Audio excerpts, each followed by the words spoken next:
la tristesse arrive, je sais tu es là, toujours près de moi. Bonjour, bienvenue à votre émission La Victoire de l'amour. C'est toujours avec une grande joie que je vous retrouve tous les matins depuis 22 ans maintenant. Et comme on le fait tous les mercredis, on rejoint quelqu'un que j'apprécie beaucoup, et vous aussi d'ailleurs, le bon docteur Gaétan Brouillard.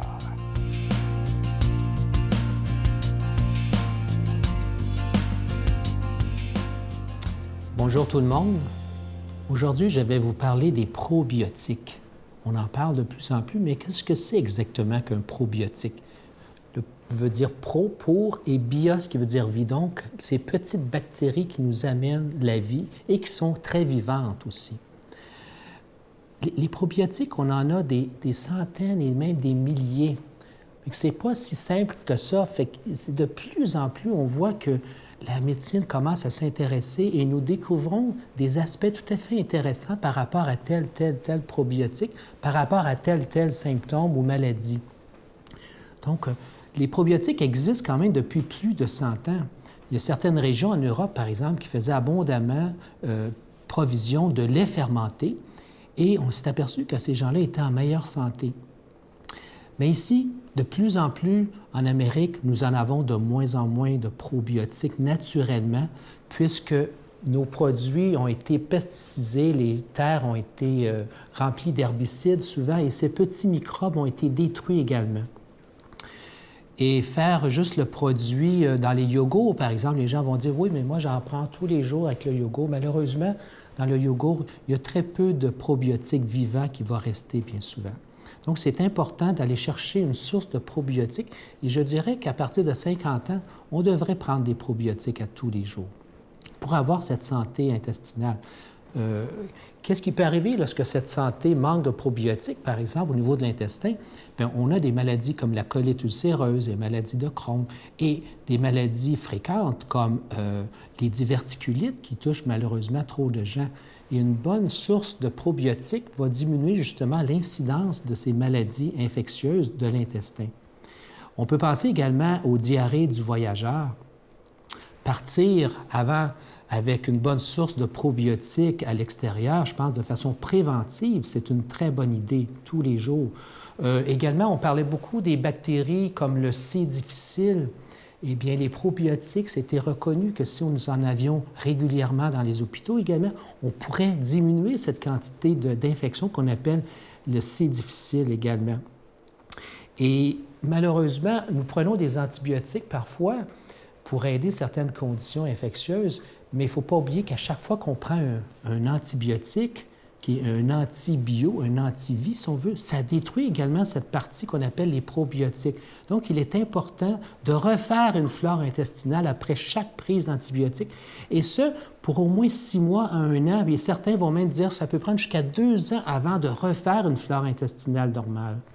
Donc, je vous souhaite d'utiliser les probiotiques de façon sagement, recommandé également par Santé Canada et approuvé, et passez une excellente journée et bonne santé. Notre Père qui es aux cieux, que ton nom soit sanctifié, que ton règne vienne, que ta volonté soit faite sur la terre comme au ciel. Donne-nous aujourd'hui notre pain de ce jour. Pardonne-nous nos offenses comme nous pardonnons à ceux qui nous ont offensés. Ne nous laisse pas entrer en tentation, mais délivre-nous du mal, car c'est à toi qu'appartient le règne, la puissance et la gloire pour les siècles des siècles. Amen. Dans le cadre des 60 ans de vie religieuse de Sœur Angèle, la Victoire de l'amour vous invite à son pèlerinage en Italie, en compagnie de Sœur Angèle, du Père Yvon Sanson et la participation occasionnelle de Sylvain Charon. Nous visiterons entre autres Venise, Padoue, Florence, Sienne, Assise et Rome. Célébration eucharistique avec le Père Yvon Sanson. Nous assisterons aussi à l'audience générale avec le pape François au Vatican, du 4 au 15 juin 2017. Informations et réservations, voyage intermission au 514-288-6077 ou sans frais au 1-800-465-3255. En cette semaine de la Saint-Valentin, fête de l'amour et de l'amitié, je suis très content de vous reparler de ce beau cadeau du mois, une belle exclusivité de la Victoire de l'amour. Il s'agit d'un véritable bijou. C'est un pendentif avec un cœur de cristal orné d'une petite croix argentée et enfin, à votre demande, le pendentif vient avec la chaîne. Alors, je vous rappelle que ce pendentif, il est déjà béni et vous le recevrez avec un don de 25 $. Si vous en voulez deux, avec un don de 40 $. Et vos dons servent à payer pour être à la télévision parce que vous savez que c'est loin d'être gratuit. Il faut payer pour la diffusion et aussi pour la production de toutes nos émissions. Imaginez, pour ceux peut-être qui nous découvrent, ça fait maintenant 22 ans que ce ministère catholique existe. Alors, merci. Imaginez, il y a des gens qui nous écoutent depuis 22 ans. Je vous donne l'adresse, la Victoire de l'amour, casier postal 120, succursale Boucherville à Boucherville, le J4B 5E6, je vous la redonne, la Victoire de l'amour, casier postal 120, succursale Boucherville à Boucherville, le J4B 5E6. Également par téléphone, par carte de crédit du lundi au vendredi de 8h30 à 16h30 dans le 514-523-4433, 523-4433 ou sans frais, le 1-888-811-9291, 1-888-811-9291 et aussi sur notre site Internet, le www.lavictoiredelamour.org. Alors, je vous rappelle ce magnifique cadeau du mois qui est absolument magnifique, je le trouve très beau. C'est très classe d'ailleurs. C'est ce pendentif avec le beau cœur de cristal orné d'une petite croix argentée. Et le pendentif vient avec la chaîne. Merci de tout cœur de votre générosité et aussi de votre prière.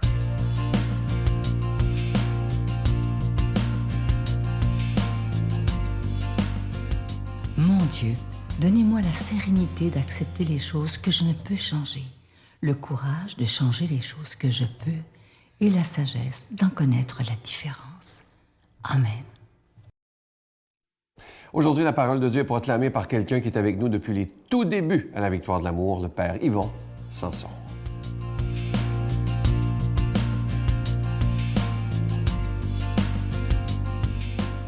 Bon matin à chacun et chacune d'entre vous. L'Évangile nous est donné ce matin par Saint Marc.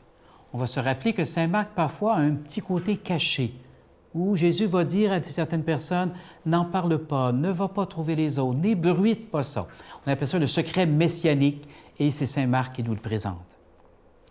Jésus et ses disciples arrivent à Bethsaïde.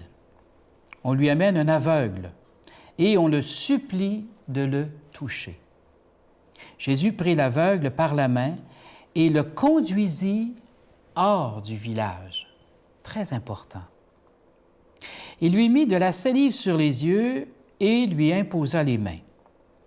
Il lui demandait « Est-ce que tu vois quelque chose? » Alors, il répond simplement « Je vois des gens, ils ressemblent à des arbres qui bougent. » Puis Jésus de nouveau imposa les mains sur les yeux de l'homme.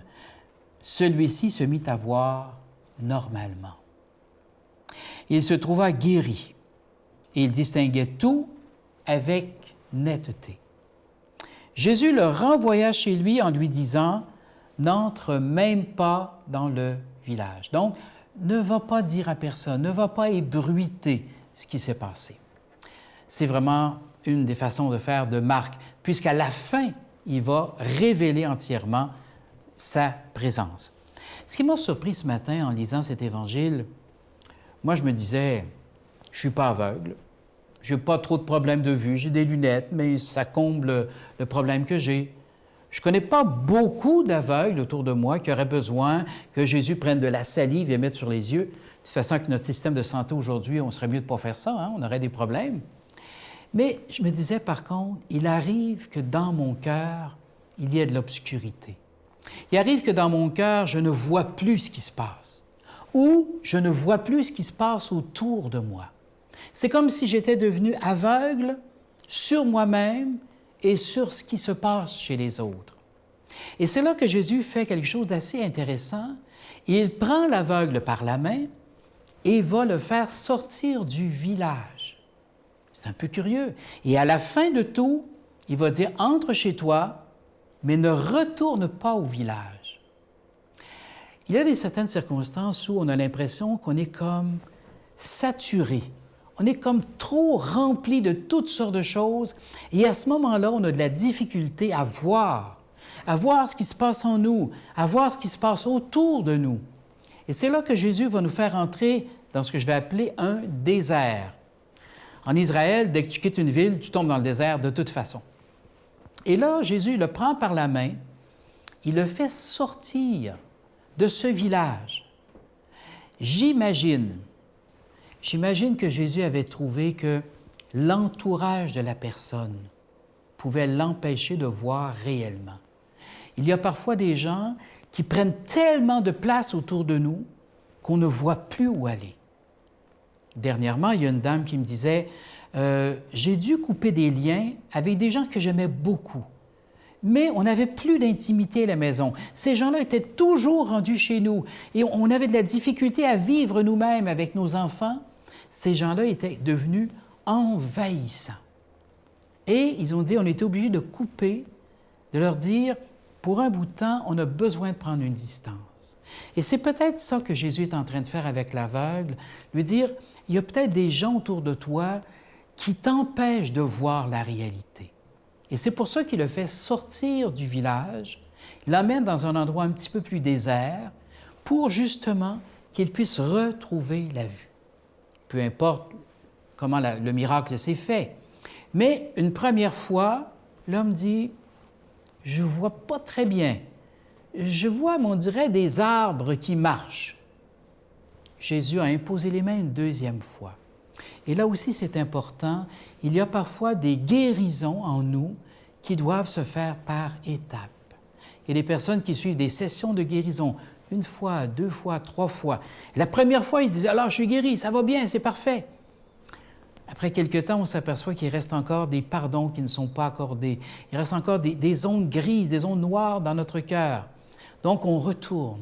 Et parfois, on retourne une 3e fois, une 4e fois, pour que vraiment notre être soit libre. Et ici, il voyait tout avec netteté.